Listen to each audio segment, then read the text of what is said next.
Welcome back, everybody. I'm Jake, the Scary Story Guy. Ooh. And today we're going to be reviewing arguably the best horror film I've seen in the last few days, The Vigil. The Vigil is the story of Yaakov Ronin, an Orthodox Jew who turns a little less Orthodox. I'm not totally sure how to describe his current affiliation. Suffice it to say he's not as devout as he used to be. But don't worry, because this literally doesn't matter at all, even though the movie sure makes it seem like it's gonna. But apparently in this form of Orthodox Judaism, there's a ritual in which a person will keep vigil over the corpse of a recently deceased person, just sort of hanging out with a dead body from sunup till sundown.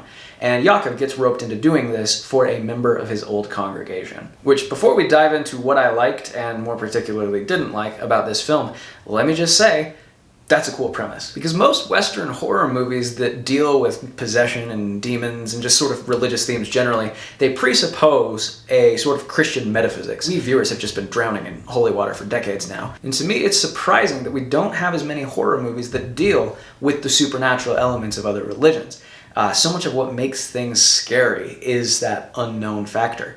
So wouldn't it stand to reason that the demons of less familiar religions would in fact be scarier than, just another run-in with good old Baal or whoever? Now, unfortunately, this movie's not scary at all, but I think that's a function of a bad script more than anything else. Which is a shame, because Judaism is actually a religion with some pretty intense elements to it. There's kind of this idea that Judaism has become more casual these days. A lot of Jews are, less invested in the theology, maybe don't even believe in God at all, just kind of practice culturally. But real, honest-to-God Judaism, like the sort of Judaism depicted in this movie, is not messing around. It's the oldest monotheistic religion we've got, which means this evil is ancient. I'm just saying, out of all the Abrahamic religions, if I've got to spend a night in a haunted mosque, a haunted chapel, a haunted synagogue, I'm staying far away from the synagogue. This is all a very roundabout way of saying that this movie sucks a little bit, and it could have been a lot cooler than it was. Now, blessedly, The Vigil is under an hour and a half long, but even a lot of that time is spent on threads that just lead to nowhere. I mean, like 10 minutes is spent establishing that this character is not as orthodox as he used to be. Another 10 minutes is spent establishing that he's really socially awkward, but he kind of likes this one girl.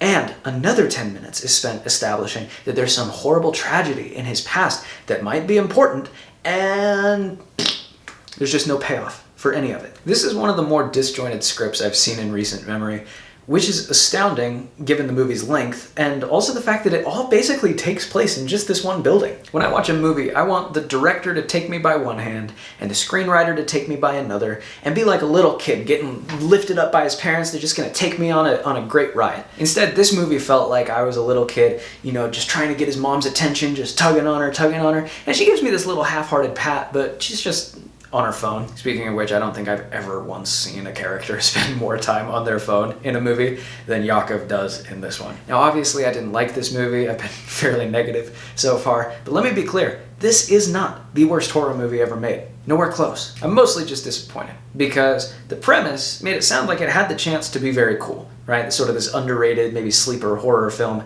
But there's just nothing original about it. It's sort of like how I felt about The Purge, that movie that came out a few years ago, where you hear the premise and you're like, damn, that sounds awesome. And then 30 minutes in, you're just like, this is just another home invasion movie. If you've never seen a possession movie in your life, you might like this. But if you're here on my channel, I promise you, you've seen every scare in this movie 100 times before. Oh, there's a shape in the shadows. I bet he's gonna shine his light on it and nothing will be there. Yep. Ooh, there's some creepy legs there. I wonder if they're going to move off screen quickly in a creepy fashion.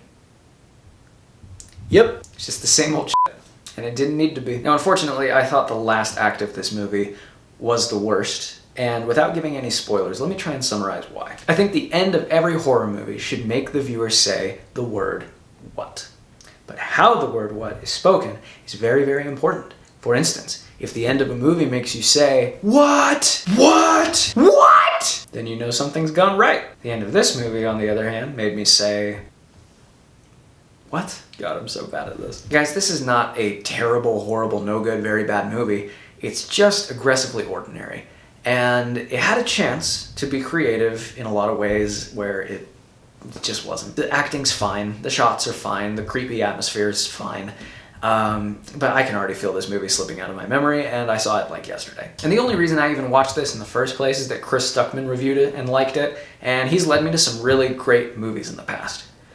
But that was the past. Damn you, Stuckman. Alright guys, scary movies are a bit like people. Some shine and some don't. This one doesn't, so I'm going to go ahead and give The Vigil 2 stars out of 5, and hopefully never think about it again. Guys, as always, thanks so much for watching. If you'd like to read my original horror writing, links are in the description. If you'd like to keep up with what I'm watching, link to my letterbox is in the description. And if you'd like to see more scary movie reviews like this one, please go ahead and subscribe. Thanks for watching my video. Here's hoping you survive to see the next one.